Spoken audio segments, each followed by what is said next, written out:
Hello दोस्तों, आप सभी का स्वागत है मेरे यूट्यूब चैनल पर।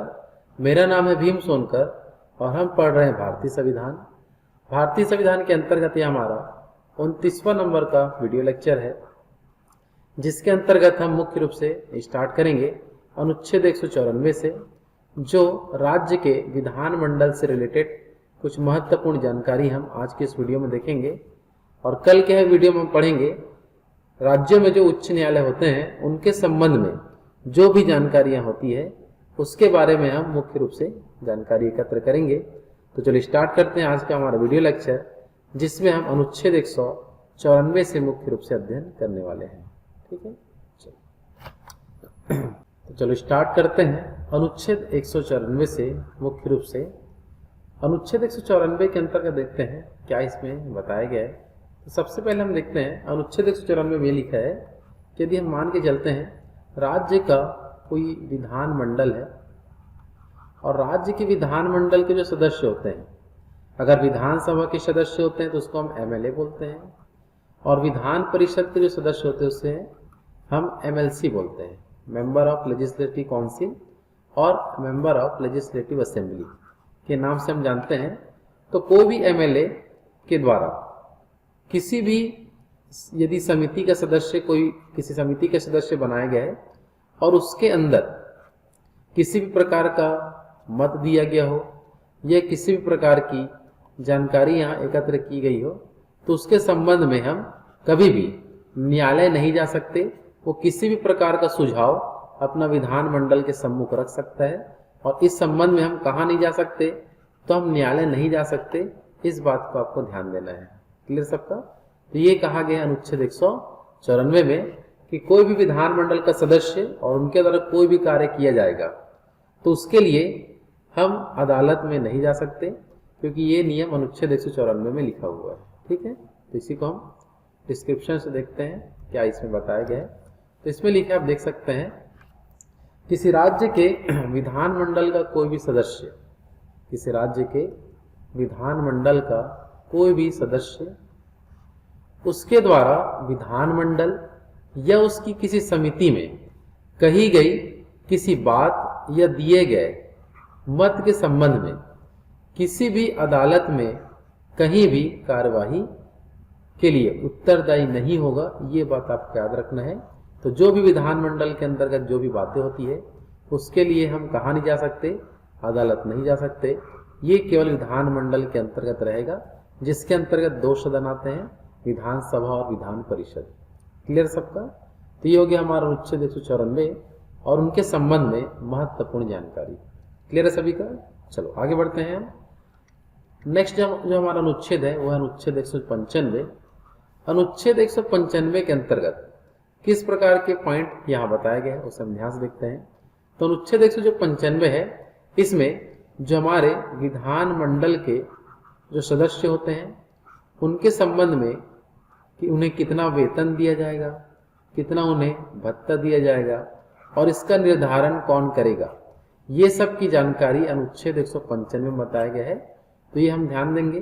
तो विधानमंडल के सदस्यों के संबंध में वेतन भत्ता का निर्धारण कौन करता है, तो वो केवल कर सकता है राज्य का जो विधानमंडल होगा, वही यहाँ के सदस्यों के वेतन भत्तों का निर्धारण करता है। ये आपको ध्यान रखना है। क्लियर है सभी का?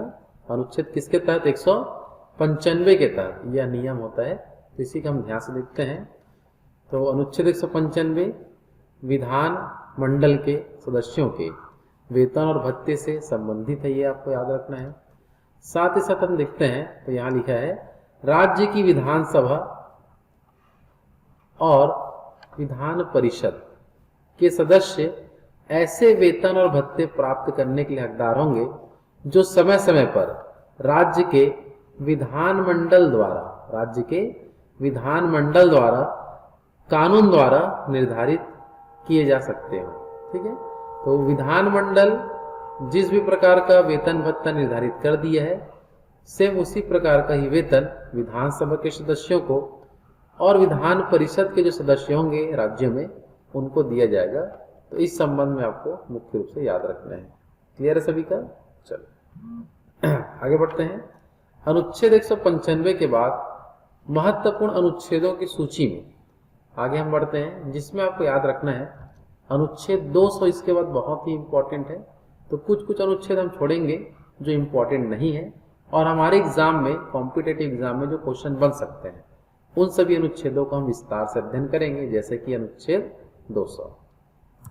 तो अनुच्छेद 200 के अंतर्गत देखते हैं क्या लिखा है। तो यहाँ बताया गया है कि राज्य विधायिका द्वारा पारित विधेयकों को दी गई सहमति के संबंध में राज्यपाल की शक्तियों और राज्यपाल की अन्य शक्तियों जैसे कि राष्ट्रपति के विचार के लिए विधेयकों को आरक्षित करने के संबंध में जो प्रावधान किए गए हैं वह अनुच्छेद 200 के तहत किया गया है। तो इस अनुच्छेद में क्या बताएगा उससे को हम ध्यान से देखते हैं। जैसे कि इसमें लिखा है कि सबसे पहले हम बात करें राज्यों में कौन कौन से सदन होते हैं। तो राज्यों में होते हैं आपके विधान सभा, और राज्यों में दूसरा जो सदन होता है जिसको हम बोलते हैं विधान परिषद। तो हम मान के चलते हैं कि किसी राज्य में 2 सदन है और यहां से किसी विधेयक को पारित करना है तो विधानसभा से पारित होकर कहाँ जाएगा, विधान परिषद के पास। और विधान परिषद के बाद यह जो विधेयक जो भी होगा, जो कानून बनने के लिए राज्य में आया है, ये जाएगा राज्यपाल के पास। और राज्यपाल के हस्ताक्षर के पश्चात ही जो विधेयक हम विधानसभा में रखे थे, जो विधेयक हम कहाँ रखे थे, विधानसभा में, वो राज्यपाल के हस्ताक्षर के बाद बन जाता है अधिनियम। क्या बन जाएगा बता दीजिए, अधिनियम बन जाता है। लेकिन जब ये दोनों सदनों से कोई विधेयक पारित होकर किसके पास आ गया है, राज्यपाल के पास, तो राज्यपाल को शक्ति दी गई है कि वो उस विधेयक को पारित करना है या नहीं करना है, या तो राष्ट्रपति के लिए, जो प्रेसिडेंट है देश का, उनके लिए वो आरक्षित भी कर सकता है। ऐसा कुछ शक्तियां अनुच्छेद 202 के तहत दिया गया है। अनुच्छेद 202 क्या है तो एकदम सिंपल बताएंगे। विधानसभा या और विधान परिषद से जो भी पारित विधेयक है उसके संबंध में राज्यपाल को जो भी शक्तियां प्राप्त है, इसका उल्लेख किसमें किया गया है, तो अनुच्छेद 200 में किया गया है। इसे आपको ध्यान देना है। क्लियर है सभी का? चलो आगे बढ़ते हैं। अनुच्छेद 200 के बाद अनुच्छेद 201 का हम बात करें तो ये स्पष्ट रूप से अनुच्छेद 201 कहता है, मुख्य रूप से अनुच्छेद 201 में क्या बताया गया है, तो इसमें लिखा है कि विधेयकों को विचार के लिए सुरक्षित रखना। विचार के लिए क्या रखना, सुरक्षित रखना। तो अलग से एक अनुच्छेद बनाया गया है 201 नंबर का, जिसमें राज्यपाल किसी भी विधेयक को जो सदनों से पारित होकर उनके पास आएगा उसको सुरक्षित रख सकता है। तो किसके लिए रख सकता है अनुच्छेद 201 के तहत, तो राज्यपाल रख सकता है राष्ट्रपति के विचार के लिए। तो राष्ट्रपति के विचार के लिए राज्यपाल किस अनुच्छेद के तहत विधेयकों को सुरक्षित रख सकता है, तो अनुच्छेद 201 के तहत। लेकिन धन विधेयक को, यदि धन विधेयक है तो उसको ये राष्ट्रपति के लिए सुरक्षित नहीं रख सकता, ये बात आपको ध्यान रखना है। लेकिन अन्य कुछ विधेयक है तो वो राज्यपाल जो है वो राष्ट्रपति के विचार के लिए उसे सुरक्षित या आरक्षित रख पाता है। किस अनुच्छेद के तहत, अनुच्छेद 201 के तहत। लेकिन विधेयक को पारित करने से संबंधित जो शक्ति है, या विधेयक जब विधानमंडल से पारित होकर राज्यपाल के पास आता है तो उसके बाद उन्हें जो शक्ति प्राप्त है अनुच्छेद 200 में होता है। लेकिन प्रॉपर 201 में क्या लिखा गया है कि किसी भी विधेयक को राज्यपाल राष्ट्रपति के विचार के लिए आरक्षित रख सकता है, केवल धन विधेयकों को छोड़कर। इस बात को अनुच्छेद 201 में बताया गया है। क्लियर सभी का? चलो आगे बढ़ते हैं। अनुच्छेद 201 के बाद इंपॉर्टेंट अनुच्छेदों में हम देखते हैं अनुच्छेद 202। ठीक है, चलो अनुच्छेद 202 में किससे रिलेटेड है, तो ये है आपका राज्यों में जो वार्षिक वित्तीय विवरण जो प्रस्तुत होते हैं विधानसभा के अंतर्गत, यह प्रावधान अनुच्छेद 202 में किया गया है। वार्षिक वित्तीय विवरण को हम एक शब्द हम बजट भी कहते हैं। तो राज्य में जब बजट लाया जाता है, किस अनुच्छेद के तहत बजट लाया जाता है, तो अनुच्छेद 202 के तहत राज्यों में बजट लाई जाती है। इस बात को आपको ध्यान रखना है। और अनुच्छेद 202 की जो धारा 1 है, इसमें ये लाइन कहा गया प्रॉपर, आप ध्यान से देख सकते हैं कि राज्यपाल प्रत्येक वित्तीय वर्ष के संबंध में या वित्तीय वर्ष के प्रारंभ में विधानमंडल के सदन या दोनों सदनों के समक्ष उस वर्ष के लिए राज्य के लिए अनुमानित प्राप्तियों और व्यय का एक विवरण रखवाता है, जिसे हम बोलते हैं वार्षिक वित्तीय विवरण, या उसे हम बजट के नाम से भी जानते हैं। क्लियर है सभी का? तो अनुच्छेद 202 क्या है? तो आपको इस पॉइंट को आपको ध्यान रखना है मुख्य रूप से कि राज्यपाल विधानसभा में या विधानमंडल के सम्मुख वार्षिक वित्तीय विवरण प्रस्तुत करता है। किस अनुच्छेद के तहत? तो अनुच्छेद 202 के तहत ऐसा किया जाता है। इस बात को आपको ध्यान देना है। क्लियर है सभी का? चलो आगे बढ़ते हैं। अनुच्छेद 202 के बाद हम देखते हैं अनुच्छेद 203। ठीक है, चलो अनुच्छेद 203 में देखते हैं क्या लिखा गया है। तो अनुच्छेद 203 में बताया गया है कि अनुमानों के संबंध में विधानमंडल में प्रक्रियाएं, जैसे हम अभी देखें कि अनुच्छेद 202 के तहत जो वार्षिक वित्तीय विवरण जो प्रस्तुत की जाती है वो एक प्रकार का केवल अनुमान होता है। वो एक प्रकार का क्या होता है? केवल अनुमान होता है कि कितना प्राप्ति होगा और कितना किस फील्ड में व्यय करेंगे, ये केवल एक अनुमान होता है। अनुच्छेद 202 के तहत जो वार्षिक वित्तीय विवरण लाया जाता है उसमें वो केवल अनुमान होता है। तो जो भी अनुमान लाया गया है उसके संबंध में विधानमंडल में क्या प्रक्रियाएं की जाएंगी वो अनुच्छेद 203 में बताया गया है। तो अनुच्छेद 203 का जो धारा 1 है इसमें देखो क्या लिखा है। तो इसमें लिखा है किसी राज्य की संचित निधि पर भारित व्यय के संबंध में से संबंधित अनुमानों में से अधिकांश को विधानसभा के मत के लिए प्रस्तुत नहीं किया जाएगा। ठीक है, तो यहाँ पर संचित निधि से जो भी भारित व्यय है उसमें से संबंधित जो भी अनुमान है उसमें से अधिकांश को विधानमंडल के मत के लिए प्रस्तुत नहीं करेंगे और उसे स्वतः ही पारित कर दिया जाएगा, या वह मुख्य रूप से पारित हो जाता है। कुछ कुछ ही राशियां होती है जिसे विधानसभा में रखा जाता है मतदान के लिए। लेकिन ये अनुच्छेद 203 का जो धारा 1 है इसमें ये जो लाइन लिखा है उसको ध्यान से पढ़ेंगे। क्या लिखा है कि किसी राज्य की संचित निधि पर भारित व्यय से संबंधित अनुमानों में से अधिकांश को विधानसभा के मत के लिए प्रस्तुत नहीं किया जाएगा, उन्हें तुरंत पारित कर दिया जाएगा बिना मत के। क्लियर है? चलो आगे हम बढ़ते हैं। अनुच्छेद 203 का जो धारा 2 है इसमें क्या लिखा है? तो इसमें लिखा है उक्त अनुमानों में से, अनुमान मतलब समझ चुके होंगे आप लोग सभी लोग, इससे पहले मैं आपको बता चुका हूं। उक्त अनुमानों में से जितना अन्य व्यय से संबंधित है विधानसभा को अनुदान की मांगों के रूप में प्रस्तुत किया जाएगा।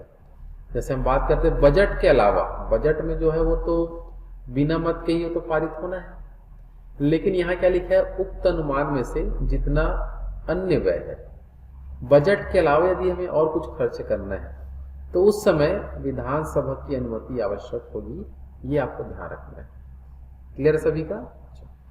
इस अनुच्छेद के तहत अनुच्छेद 203 के धारा 2 के तहत कि बजट के अलावा यदि कुछ खर्चा होता है, कोई अन्य व्यय है, तो उसको विधानसभा के सम्मुख रखना होगा और वो जैसे ही मांगों को स्वीकार करेंगे, सहमति प्रदान करते हैं मुख्य रूप से, तभी वहां से कोई भी जो अनुदान की जो मांग है वो सरकार को मिल पाता है। ठीक है, क्योंकि सरकारों को धनराशि कहाँ से मिलता है? तो विधानसभा द्वारा जो पारित विधेयक होंगे उन्हीं के संबंध में उन्हें धनराशि प्राप्त होती है। तो 203 की जो धारा 2 है इसमें इस चीज को ध्यान रखना है। क्लियर सबका? अनुच्छेद 203 का जो धारा 3 है इसमें देखो क्या लिखा है। इसमें लिखा है राज्यपाल की सिफारिश के बिना अनुदान की कोई मांग नहीं की जा सकती है। यदि सरकार को किसी भी प्रकार का अनुदान चाहिए, सब्सिडी चाहिए होता है, तो उसके लिए राज्यपाल से सिफारिश किया जाएगा और राज्यपाल की सिफारिश के बाद ही सदन में उसको मांग के लिए रखा जा सकता है। किस अनुच्छेद के तहत? अनुच्छेद 203 के तहत। तो जब भी राज्य सरकार को किसकी जरूरत पड़ती है, अनुदानों की आवश्यकता पड़ती है, तो राज्यपाल की सिफारिश के बिना अनुदान की कोई मांग नहीं की जाएगी, अनुच्छेद 203 में ये लिखा गया है। क्लियर सभी का? चलो आगे बढ़ते हैं। अनुच्छेद 203 के बाद अनुच्छेद 204 की ओर। अनुच्छेद 204 का संबंध किससे है? तो यह राज्यों में विनियोग विधेयक के संबंध में जो भी प्रावधान किया गया है वह अनुच्छेद 204 में देखने मिलता है, जिसमें अनुच्छेद 204 की जो धारा 1 है इसमें लिखा है कि विधानसभा द्वारा अनुच्छेद 203 के तहत अनुदान दिए जाने के बाद जितनी जल्दी हो सके राज्य की संचित निधि से मिलने के लिए आवश्यक सभी धन के विनियोग के लिए विधेयक को पेश किया जाएगा। तो एकदम सिंपल बात है। जैसे हम बात करते हैं अनुच्छेद 203 के तहत हम किसी प्रकार के अनुदान की मांग करते हैं, और अनुदान की मांग कैसे होती है? तो अनुदान की मांग से पहले हम बात करें तो राज्यपाल के सिफारिश के बिना तो अनुदान नहीं मिल सकता, तो राज्यपाल की सिफारिश के बाद ही अनुदान मिल सकता है। तो ऐसे विधेयकों को हम पहले कहाँ रखेंगे, किस सदन में रखेंगे? तो विधानसभा में रखेंगे। विधानसभा जब इसकी सहमति दे देता है तब उस राज्य का जो सीएम है या मंत्री परिषद है उनको वह धनराशि प्राप्त हो जाती है। लेकिन हम बात करें धनराशि निकालने के लिए कौन सा विधेयक लाना पड़ेगा सदन में, तो विनियोग विधेयक लाएंगे, और जिस भी प्रकार की अनुदान है उसका विचार उसमें किया जाएगा। और यदि विनियोग विधेयक पारित हो जाता है सदनों से तब मुख्यमंत्री, मंत्री परिषद या हम बात करें राज्य सरकार को धनराशि की प्राप्ति होती है। यह अनुच्छेद 204 में बताया गया है। क्लियर सबका? अनुच्छेद 204 के बाद हम आगे बढ़ते हैं इंपॉर्टेंट अनुच्छेदों में। अनुच्छेद 208, ठीक है। चलो, तो अनुच्छेद 208 जो है इसके संबंध में हम बात करें तो यह है आपका प्रक्रिया के नियम से संबंधित जो भी प्रावधान किया गया है वह अनुच्छेद 208 में किया गया है। क्लियर है सभी का? चलो, तो यहां लिखा है अनुच्छेद 208 का जो धारा 1 है इसमें लिखा है किसी राज्य के विधानमंडल का कोई सदन इस संविधान के प्रावधानों, इसकी प्रक्रिया और अपने कार्यों के संचालन के अधीन विनियमन के लिए नियम बना सकता है। इसका मतलब क्या होता है अपन देखते हैं। जैसे कि हम बात करें यदि हमारे राज्य में विधानसभा है, हमारे राज्य में क्या बता दीजिए, विधानसभा। अगर विधानसभा के अंतर्गत जो भी कार्य करना है उसके लिए एक नियम बनाया जाएगा, और वह कार्य संपन्न करने के लिए जो नियम बनाया जाता है वह अनुच्छेद 208 के तहत लिखा है कि राज्य सरकार के अंतर्गत या राज्यों के अंतर्गत जो विधानसभा होंगे वह अपना कार्यों का संचालन करने के लिए स्वयं नियम कानून बना सकते हैं और अपने कार्यों का संचालन कर सकते हैं। किस अनुच्छेद में यह प्रावधान किया गया है? तो अनुच्छेद 208 में यह प्रावधान किया गया है। क्लियर सभी का? चलो आगे बढ़ते हैं हम अनुच्छेद 108 के बाद। नेक्स्ट जो हमारा अनुच्छेद है, अनुच्छेद 208 के बाद नेक्स्ट हमारा जो अनुच्छेद है वह है अनुच्छेद 209, ठीक है। चलो, अनुच्छेद 209 में किस बातों की चर्चा की गई है? तो यहां लिखा है आपका वित्तीय व्यवसाय के संबंध में राज्य के विधानमंडल में प्रक्रिया के कानून द्वारा विनियमन। तो वित्तीय व्यवसाय के संबंध में राज्य के विधानमंडल में प्रक्रिया के कानून द्वारा विनियमन कैसे किया जाता है इसके संबंध में देखते हैं क्या लिखा गया, ध्यान से देखते हैं। तो यहाँ लिखा है किसी राज्य का विधानमंडल वित्तीय कार्य को समय पर पूरा करने के प्रायोजन के लिए किसी वित्तीय मामले के संबंध में राज्य के विधानमंडल के सदन या सदनों की प्रक्रिया और कार्य का संचालन को कानून द्वारा विनियमित कर सकता है। ठीक, तो किसी भी कानून के द्वारा हम वित्तीय व्यवसाय से संबंधित कानूनों का क्या कर सकते हैं? विनियमन कर सकते हैं अनुच्छेद 209 के तहत। ठीक है, आगे बढ़ते हैं अनुच्छेद 210 की ओर। तो अनुच्छेद 210 का संबंध किससे है? तो इसमें लिखा है आपका कि विधानमंडल में प्रयोग की जाने वाली भाषा से संबंधित जो महत्वपूर्ण अनुच्छेद है वो अनुच्छेद 210 में कहा गया है। तो राज्यों के जो विधानमंडल होते हैं, जो सदन होते हैं, उसमें कार्य करने के लिए मुख्य रूप से जो राजभाषा होगी उसमें लिखा है या तो हम हिंदी का प्रयोग कर सकते हैं या तो अंग्रेजी का भी प्रयोग कर सकते हैं। लेकिन हम बात करें यदि विधानसभा के अध्यक्ष की अनुमति से या विधान परिषद के सभापति की अनुमति से हम अपनी मातृभाषा में भी मुख्य रूप से सदन को संबोधित कर सकते हैं। लेकिन इसके लिए हमें कुछ आज्ञा चाहिए होता है। इसकी आज्ञा के अनुसार तो उस विधानसभा का जो अध्यक्ष होगा या विधान परिषद के जो सभापति होंगे उनकी अनुमति के बाद हम सदन में अपनी मातृभाषा में भी सदन को संबोधित कर सकते हैं। अगर मातृभाषा में नहीं करना है तो अनुच्छेद 210 के नियम के अनुसार हिंदी या अंग्रेजी में कर सकते हैं। लेकिन मातृभाषा में यदि सदन को संबोधित करना है तो उसके लिए अध्यक्ष या सभापति की सहमति आवश्यक होती है। इस बात को आपको ध्यान देना है। और अध्यक्ष जो होते हैं वो कहाँ बैठते हैं भाई? तो वो विधानसभा के अंदर बैठते हैं। लेकिन जो सभापति होते हैं वो कहाँ बैठते हैं? तो वो विधान परिषद में बैठते हैं। तो जिस स्टेट में विधान परिषद है वहाँ सभापति उनका संचालन करते हैं और सभी राज्यों में जो विधानसभा है इसका संचालन विधानसभा का अध्यक्ष के द्वारा किया जाता है। क्लियर है सबका? चलो आगे बढ़ते हैं। अनुच्छेद 210 के बाद आगे देखते हैं अनुच्छेद 211 के संबंध में महत्वपूर्ण जानकारी। अनुच्छेद 211 में देखो क्या लिखा है। तो इसमें बताया गया है कि चर्चा पर प्रतिबंध लगाने से संबंधित जो प्रावधान है वो अनुच्छेद 211 में किया गया है। तो इसमें देखो क्या लिखा है। तो इसमें बताया गया है मुख्य रूप से कि विधायिका किसी राज्य के विधानमंडल में सर्वोच्च न्यायालय या उच्च न्यायालय के किसी न्यायाधीश के अपने कर्तव्यों के निर्वहन में आचरण के संबंध में कोई चर्चा नहीं होगी। ठीक है।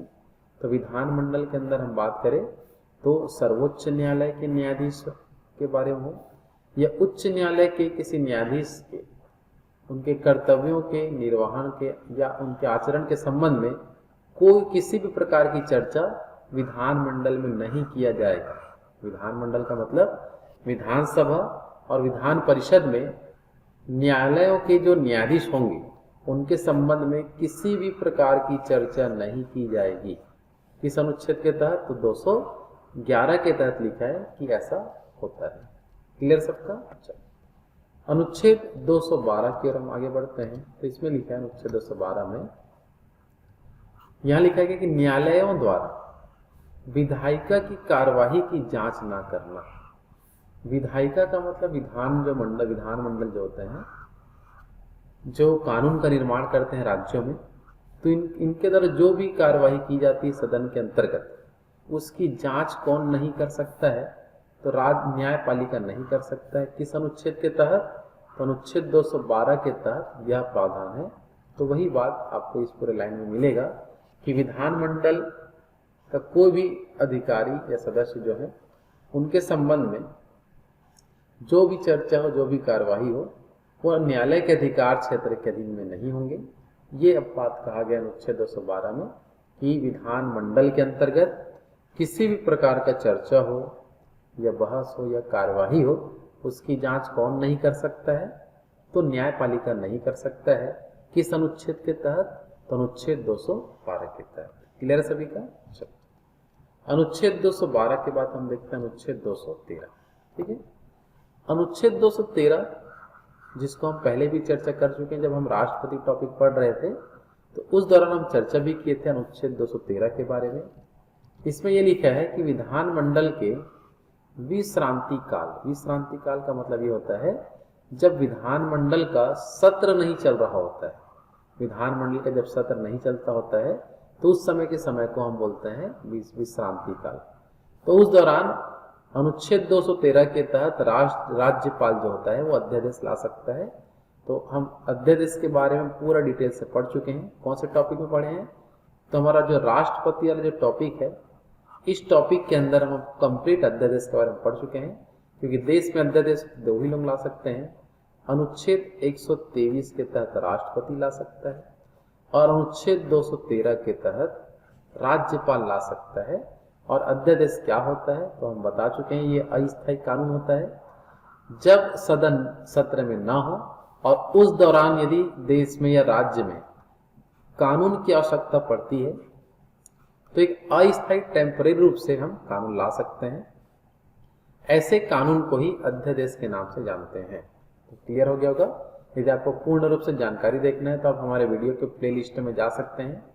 हमारे YouTube चैनल का नाम है, आप YouTube में सर्च कर सकते हैं भीम सर के नाम से, और जाने के बाद आप देखेंगे कि इस तरफ से पहले वीडियो का होता है, फिर प्लेलिस्ट का जो टॉपिक होता है इसमें जाएंगे तो संविधान के प्लेलिस्ट में पूरे वीडियो आपको कंप्लीट दिख जाएंगे। तो आप आसानी से पूरे वीडियो को आप देख सकते हैं। और अनुच्छेद 213 के तहत हम बात करते हैं राज्यपाल अध्यादेश ला सकता है। और कल के हम वीडियो में पढ़ेंगे अनुच्छेद 214 से जो राज्यों में जो हाई कोर्ट होते हैं उनके संबंध में जो भी नियम कानून और प्रावधान होते हैं इसकी चर्चा अनुच्छेद 214 में किया गया है। और अनुच्छेद 214 के बाद जो टॉपिक आएंगे वो हाई कोर्ट उच्च न्यायालय के ही मुख्य टॉपिक आपको देखने मिलेंगे। तो आज के इस वीडियो में हम अनुच्छेद 213 तक की अध्ययन करते हैं। कुछ जानकारी है हमारी संस्था के संबंध में, इसे आप जरूर सुने।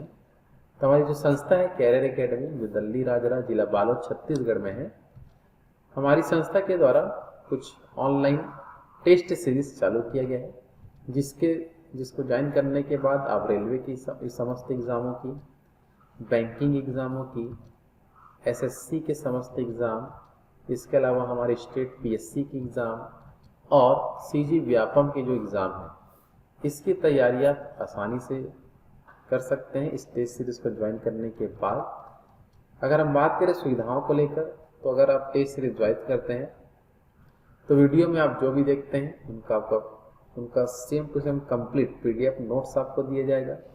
प्रत्येक दिन चैप्टर वाइज टेस्ट लिया जाएगा, साथ ही साथ आपके मोबाइल में वीडियो लिंक दे दिया जाएगा।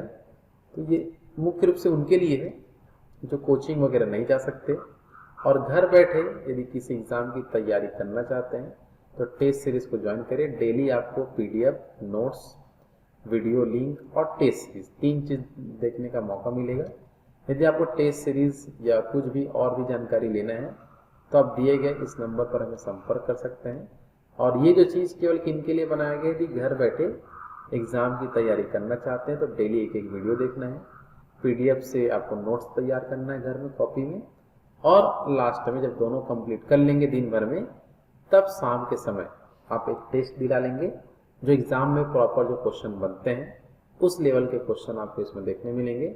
और जो एग्जाम में क्वेश्चन आ चुके हैं वो भी आपको इसमें देखने मिल सकते हैं। ठीक है, तो इसको आप जरूर ज्वाइन करें। यदि आप हमारी संस्था के आसपास रहते हैं, दल्ली राजरा में रहते हैं, तो आप इन सभी एग्जामों की तैयारी करने के लिए ऑफलाइन क्लासेस भी ज्वाइन कर सकते हैं। इसके प्रथम पाली का जो समय है जो सुबह 8 बजे से 10:30 बजे के बीच में लगता है और द्वितीय पाली का जो समय है सुबह 11 से 2 बजे के बीच लगता है। हमारा जो पता है रेलवे इंस्टीट्यूट, रेलवे स्टेशन के सामने, वार्ड क्रमांक 26, दल्ली राजरा, जिला बालोद छत्तीसगढ़।